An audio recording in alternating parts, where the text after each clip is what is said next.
Hello student, welcome in MRM classes. आज आप लोग को इस वीडियो में बहुल आवेशों के बीच बल या अध्यारोपण का सिद्धांत बताया जाएगा। बहुल आवेशों के बीच बल या अध्यारोपण का सिद्धांत क्या है, ये आप लोगों के लिए 12th की बोर्ड परीक्षा के लिए बहुत ही इम्पोर्टेंट हेडिंग है। अध्यारोपण का सिद्धांत अकॉर्डिंग टू दिस प्रिंसिपल। अब हम इस सिद्धांत के अनुसार जो इस सिद्धांत में कहा जाएगा उसको हम पढ़ेंगे। अकॉर्डिंग टू दिस प्रिंसिपल, यदि किसी निकाय में अनेक आवेश हो तो अगर कोई हमारे पास निकाय हो और उसमें अनेक आवेश हो, मतलब कि आवेशों की संख्या अनगिनत हो, अनेक आवेश हो, तो उनमें से प्रत्येक आवेश के कारण, उनमें से ये सभी आवेश के कारण किसी एक आवेश पर बल, मतलब कि यदि किसी निकाय में अनेक आवेश हों तो उनमें से किसी एक आवेश पर अनेक सभी आवेशों के कारण बल, मतलब कि अनेक आवेश हो तो उसमें से प्रत्येक आवेश के कारण किसी एक आवेश पर बल, इन सभी आवेशों के कारण एक आवेश पर बल कितना होगा, ये आवेश एक आवेश पर बल लगे सभी बलों के वेक्टर योग के बराबर होता है। अर्थात इस एक आवेश पर लगा हुआ बल इन सभी आवेशों के द्वारा इनके वेक्टर योग के लगे हुए बलों के वेक्टर योग के बराबर होता है। अर्थात जितने बल लगेंगे, मतलब कि इस आवेश पर ये 2 3 4 5 6 7 8 जितने आवेश हैं, इन सभी का बल ज्ञात कर लेंगे और इनके बलों के वेक्टर योग के बराबर होता है। तो हम पहले इसका एक चित्र बना लेते हैं। अर्थात अभी और इसमें यह अध्यारोपण का सिद्धांत है, किसी एक आवेश पर लगाया गया बल अन्य आवेश की उपस्थिति के कारण प्रभावित नहीं होता। अब इसमें हम पहले इसका एक चित्र बना लेंगे कि कैसे अनेक आवेशों द्वारा एक आवेश पर बल होगा। तो इसका चित्र ये है हमारा कि हमने एक बिंदु वो ले लिया जिससे अनेक आवेश, मतलब देखिए यहाँ Q1 आवेश ले लिया और यहाँ Q2 आवेश ले लिया, यहाँ Q3 आवेश ले लिया। अब जैसे हम अनगिनत आवेश लिख नहीं सकते हैं, इसीलिए हमने चौथा आवेश Qn ले लिया। ये इसका मतलब कि ये बहुत लंबा तक जाएगा, मतलब कि Qn आवेश ले लिया। इसका मतलब कि इसमें Qn अगर हो जाए तो मतलब कि बहुत आवेश हो गए। अब हमें ये चार आवेश यहाँ पर मिल गए, Q1 Q2 Q3 Qn। तो हम अब देखिए Q2 पर बल F12 है, वेक्टर F12, और इसका स्थिर सदिश जो है वेक्टर R12 है। और Qn पर बल वेक्टर F1n है, मतलब कि अगर n पर बल है तो F1n है। जैसे देखो यहाँ पर Qn के कारण Q1 पर बल लग रहा है, Qn के कारण Q1 पर बल F1n है, और Q2 के कारण Q1 पर बल F12 है, और Q3 के कारण Q1 पर बल F13 है। आप ध्यान से चित्र में देख सकते हैं। और ये क्या है, Q2 के Q2 और Q1 के बीच का स्थिर सदिश इतना है, और Qn और Q1 के बीच का स्थिर सदिश वेक्टर R1n है, और Q3 और Q1 का स्थिर सदिश वेक्टर R13 है। ये हमारा स्थिर सदिश है सभी आवेशों के बीच का। अब देखिए हम क्या करेंगे कि किसी एक आवेश पर, अब मान लीजिए आप चाहे तो Qn पर निकाल लें, या Q2 पर निकाल लें, या Q1 पर निकाल लें, या Q3 पर। तो हम क्या करेंगे कि किसी एक आवेश पर इन सभी आवेशों के कारण बल निकालेंगे। तो पहले हम प्रत्येक आवेश का Q1 आवेश पर सभी आवेशों के कारण बल निकालेंगे किसी एक आवेश पर। तब क्या होगा कि माना कि n आवेश, हमने जो चित्र बनाया है यहाँ पर, इसी चित्र का हमने थ्योरम टाइप से लिख दिया है कि माना कि n आवेश Q1 Q2 Q3 dot dot dot Qn निकाय में हैं। अर्थात जो हमारा ये निकाय बना हुआ है, जिससे यहाँ चित्र जो बना हुआ है, इसमें Q1 Q2 Q3 Qn इतने n आवेश इतने निकाय में हैं। माना कि इसमें Q1 पर वैद्युत बल ज्ञात करना है, माना कि इसमें जो हमारा Q1 बिंदु था उस पर वैद्युत बल ज्ञात करना है, तथा Q2 Q3 dot dot dot Qn के सापेक्ष आवेश Qn के स्थिर सदिश। अब ये देखिए Q2 Q3 dot dot dot Qn के सापेक्ष आवेश Q1 के स्थिर सदिश, अर्थात क्रमशः इतने हैं, vector R12 vector R13 vector R1n है। अर्थात इसमें कहने का मतलब है कि Q2 के कारण स्थित सदिश वेक्टर R12, Q3 के स्थित सदिश वेक्टर R13 और Qn का स्थित सदिश वेक्टर R1n है। किसके सापेक्ष? Q1 के सापेक्ष। आप चित्र में देख सकते हैं कि Q2 के कारण Q1 के सापेक्ष स्थित सदिश वेक्टर R12 है और Q3 के कारण Q1 पर आवेश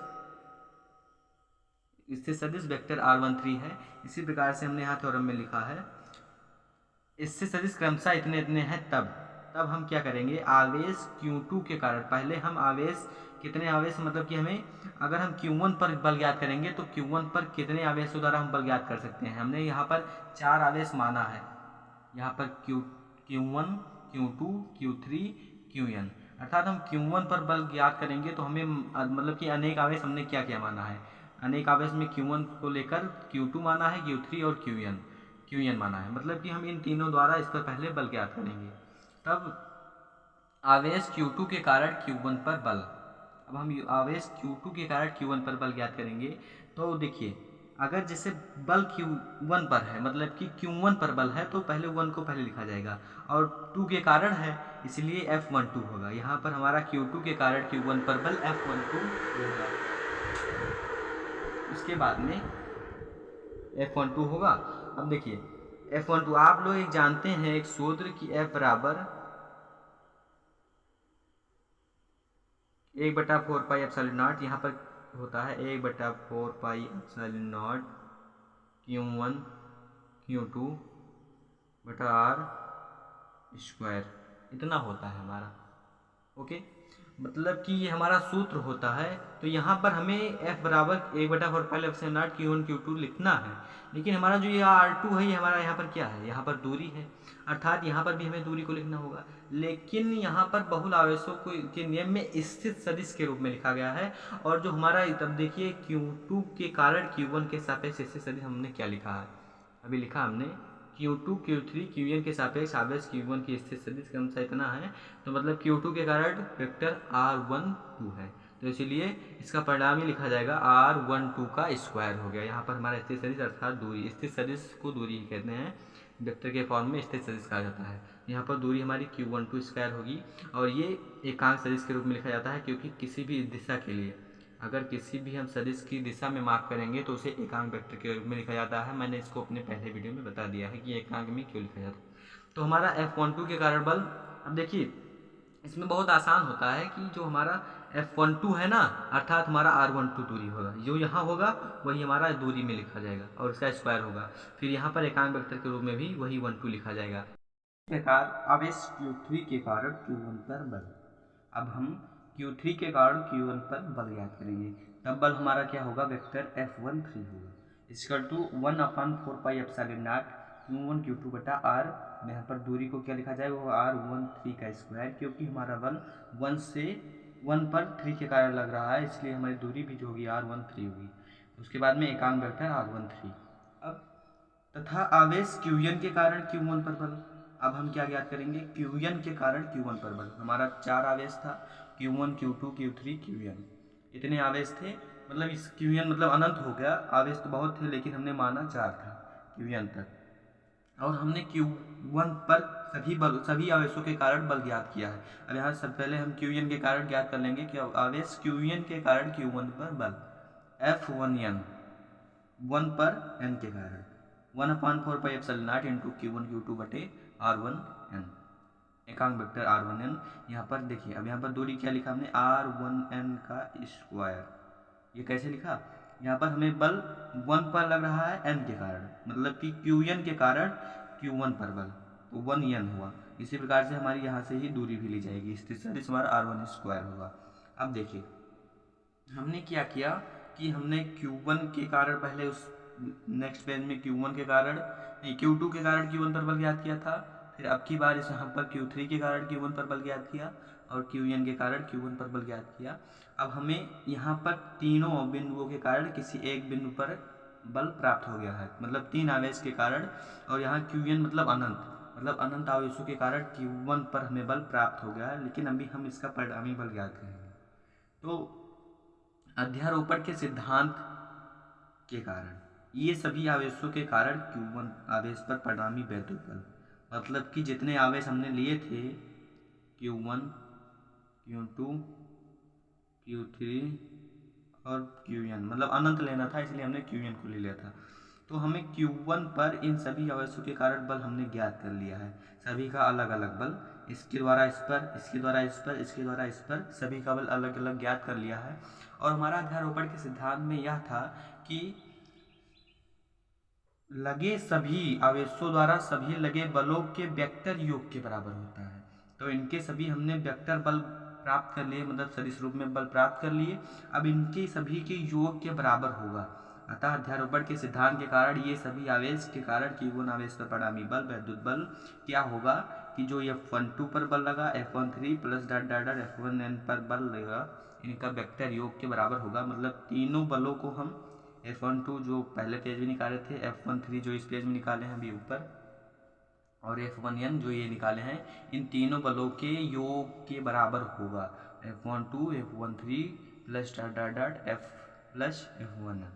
मतलब कि अब यहाँ से हमें 1/4πε0 कॉमन कर लेंगे तो हमारा प्राप्त होगा Q1 Q2 बटा R12 का स्क्वायर एकांक vector R12 plus Q1 Q2 बटा R13 का स्क्वायर एकांक वेक्टर R13। मतलब कि हम कैसे, हमारा ये हम पहले ही आपको देख रहे हैं 1/4πε0 पहले ही कॉमन ले लिया है, क्योंकि अगर आप F12 F13 F1n का मान तीनों समीकरण से रखेंगे ऊपर, पहले समीकरण में पहला पेज था, यहाँ पर दूसरा समीकरण, ये तीसरा समीकरण है हमारा, तीनों समीकरण से इसका मान रखेंगे तो आप जब ये 1/4πε0 को कॉमन कर लेंगे तब हमारा ये बचेगा Q1 Q2 बटा R12 का स्क्वायर एकांक vector R12 plus Q1 Q2 R13 का स्क्वायर एकांक vector R13 plus Q1 Q2 R1n का स्क्वायर एकांक वेक्टर R1n, इतना हमें बचेगा। अतः हमारा परिणामी वैद्युत बल क्या हो गया, ये हो गया। परिणामी वैद्युत बल हमारा क्या प्राप्त हो गया, F1 1/4πε0 Q1 Q2 बटा R12 का स्क्वायर एकांक वेक्टर R12, यही सेम लिखा है यहाँ नीचे भी। अब दोस्तों देखिए आप लोग यहाँ की हमें अध्यारोपण के सिद्धांत में कहा गया था कि कोई किसी निकाय में अगर अनेक आवेश हों तो अनेक आवेशों के द्वारा किसी एक आवेश पर अनेकों आवेशों के द्वारा किसी एक आवेश पर बल लगे उन सभी बलों के वेक्टर योग के बराबर होता है।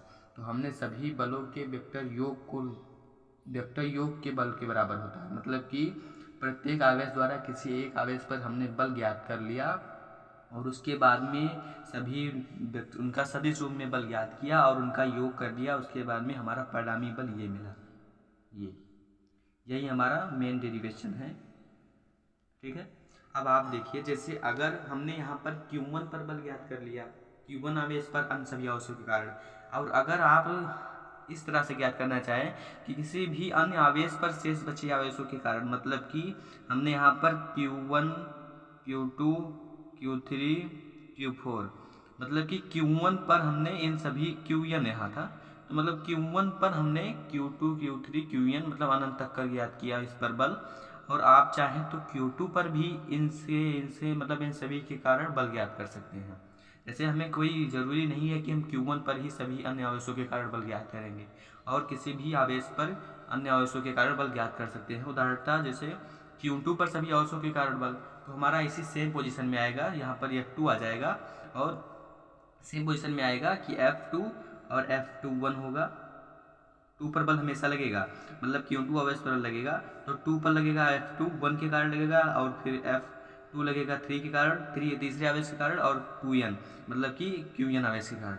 इस प्रकार से हम सेम इसी पोजीशन में हमारा अन्य आवेश पर बल भी प्राप्त होगा। अगर आप शुरू से लगाते आएंगे तब हमारा परिणामी बल यहाँ पर भी मिलेगा F12 बराबर 1/4πε0 Q1 Q2 बटा R21 का स्क्वायर एकांक vector R21 plus Q1 Q2 बटा R23 का स्क्वायर एकांक vector R23 plus dot dot dot plus Q1 Q2 अपन R2n का स्क्वायर एकांक वेक्टर R2n।